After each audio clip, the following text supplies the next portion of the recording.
കൈ കെട്ടിയിരിക്കി. കൈ നേരെ വെക്കി. അക്കൂര് വടി. ആ, കൈ കെട്ടി വെക്കി.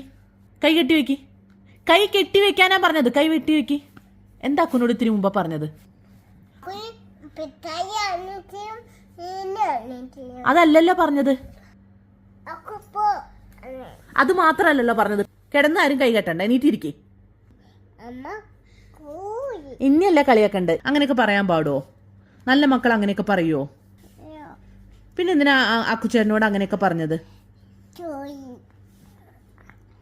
കള്ളത്തരാണോ? ഇനി ഒരിക്കലും അങ്ങനെ പറയില്ലല്ലോ. നല്ല മോളല്ലേ, അമ്മേന്റെ സ്വത്തല്ലേ. നല്ല മോളായിട്ട് ഇനി പറയരുതേ. ഉറപ്പാണേ? ഗുഡ് ഗേൾ അല്ലേ അമ്മേന്റെ മോള്? ഇതൊക്കെ ആരാ വരച്ചു വെച്ച പൊന്നു?